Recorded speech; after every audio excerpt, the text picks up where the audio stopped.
right, so you lose fellow Republicans. It's a notable shift. Tariffs have also led to political decimation. When McKinley most famously put tariffs on in 1890, they lost 50% of their seats in the next election. When Hott Smuley put on their tariff in the early 1930s, we lost the House and the Senate for 60 years. So they're not only bad economically, they're bad politically. Then you lose Larry Kudlow. Well, it's pretty bad. So much woo, folks. This is a tough way to end the week. So markets crash over 700 points today after a bad inflation report, more tariff confusion. Oh, and by the way, Republicans really going to raise taxes? That could have done it.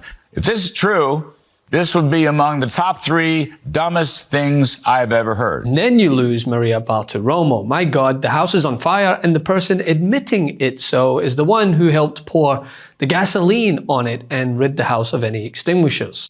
Futures this morning are indicating stocks will plummet at the opening of trading. The Dow Jones Industrial Average right now down 1,000 points. All 3 major indices finished higher earlier before the president spoke and made the announcement on tariffs. Stocks were higher across the board at the close. How investors are navigating markets ahead right now. European markets this morning also in the red, deep declines. Then the FT 100 down 113. But look, at this moment in time, with the market down 1,238 points right now on the Dow Industrials and the NASDAQ down 800 right now, and the market's not even open. Futures indicating a very ugly opening. Now would be the time for some clarity on extending the tax cuts. Markets were in turmoil this morning after Trump's tariff plan was put in place. And while many were expecting the "it's fine" meme to happen in real time on Fox News, which, to be fair, occurred in spurts. I mean, you had certain hosts telling pensioners to toughen up as they watched their 401ks plummet. We're continuing to move down. We now have the NASDAQ off 1,000 points, 5.6%. The Dow Industrials are down 1,558 points. By the way, if the Dow goes down 1,712 points, that will put the Dow in correction territory. The NASDAQ already in correction territory with a loss of 1,000 points. Check out the 10-year Treasury yield, please. It's been going down. It's just a tad above 4%, 401. Sharp decline in the yield there. The price of gold coming down a little bit from its previous highs, $8 lower at 31.57. Bitcoin, that's not exactly strong this morning. It's at 81.5. And those 401k people who are depending, those retirees, all of that, just talking plain speak with them. Look, when this nation used to go to war, people in this country would support the war effort with their materials at home and making things for weaponry and all of that. We got to do 100% buy-in over this bumpy period. Just communicate. Taylor. Other guests had some stellar advice on just suspending vacations this year. Again, everybody's tightening the belt. Everybody's trying to figure out how to save money here and there, and that's just the natural game. And we teach this all the time on the Ramsey Show. Yeah. Listen, it's a roller coaster. Mm-hmm. You only get hurt if you jump off amid the ride. You know, be smart. If you got to pull back for your vacation this year because times are a little tighter, fine. Save, plan, and you just can't be the sky is falling looking at the headlines every day to decide how I'm going to live life. But when it was over to professional Trump coddler Maria Bartiromo, it appears that her patience has ran out, and so she demanded some clarity. But look, at this moment in time, with the market down 1,238 points right now on the Dow Industrials and the NASDAQ down 800 right now, and the market's not even open, futures indicating a very ugly opening, now would be the time for some clarity on extending the tax cuts. So where are you on that? Well, you know, a lot of people didn't think the House could put the budget instructions together. I do believe that John Thune and the Senate, we're going to get to their budget instructions. And I'm hoping by Mother's Day, we're going to have, that would be the fastest I think we can get there, but we could have a proposal that could be voted on in both chambers. We know there's urgency.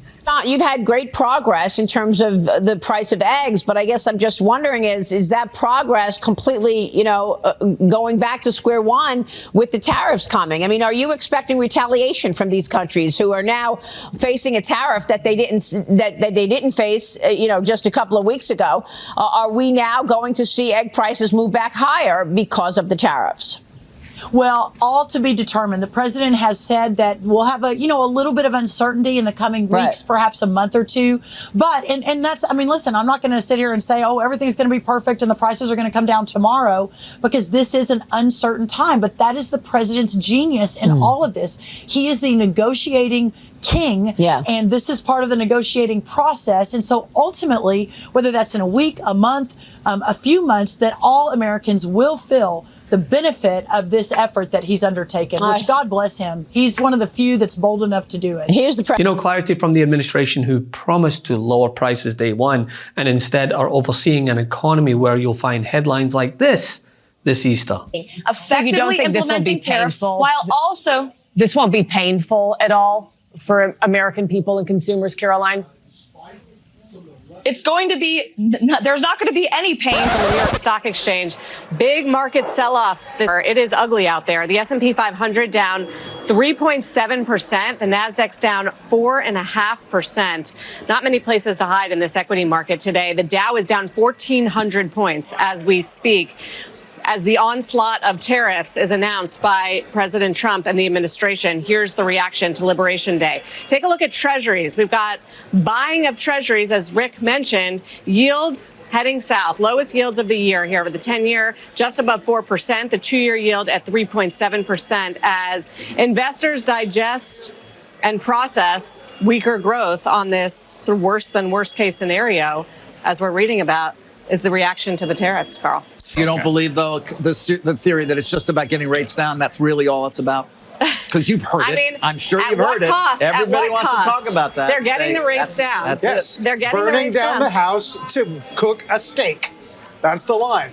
Now, this comes as global stock markets slumped overnight following President Donald Trump's sweeping announcement that tariffs of at least 10% on imports and considerably more were implemented, a move that threatens to spread economic turmoil around the world. And as to be expected, there were various reactions from world leaders impacted by Trump's decisions. There was this morning from the Canadian Prime Minister.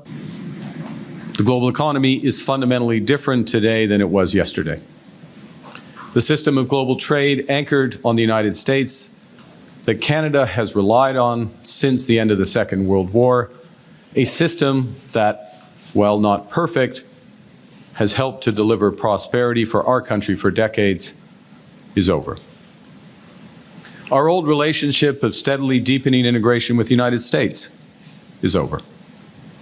The 80-year period when the United States embraced the mantle of global economic leadership, when it forged alliances rooted in trust and mutual respect, and championed the free and open exchange of goods and services, is over. Well, this is a tragedy. It is also the new reality. We must respond with both purpose and force. We are a free, sovereign, and ambitious country. We are masters in our own home. I told the President that I will be working hard for the next month to earn the right to represent Canada in those discussions, to get the best deal for Canada under the new U.S. approach. At the same time, Canada must be looking elsewhere to expand our trade, to build our economy, and to protect our sovereignty. Canada is ready to take a leadership role in building a coalition of like-minded countries who share our values. We believe in international cooperation. We believe in the free and open exchange of goods, services, and ideas. And if the United States no longer wants to lead, Canada will. The European Commission President Ursula von der Leyen said that the multi-country trading bloc was ready to respond with countermeasures, while Spanish Prime Minister Pedro Sanchez said the 39% tariff figure that Trump touted for the EU was, quote, untrue, and said that Trump's return to, quote, 19th century protectionism is not an intelligent move because, yeah, Trump and intelligence go together like Elon and a sense of humor. Is when the hell are you doing my show? I've left voicemail messages. I've sent carrier pigeons. I get no response. Well, I'll be happy to do your show. I've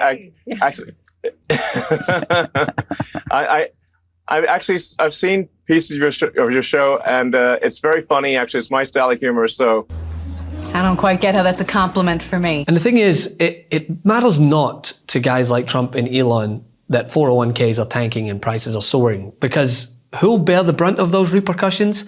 Everyday Americans. Not the 1%, but the working class, many of whom, by the way, somehow put their faith and ballot behind a pair of billionaires who have never gone hungry for anything a day in their life and expected them to care. In every way already, he's been causing chaos to our economy, hurting people. But now this is something like we've never before seen in my lifetime.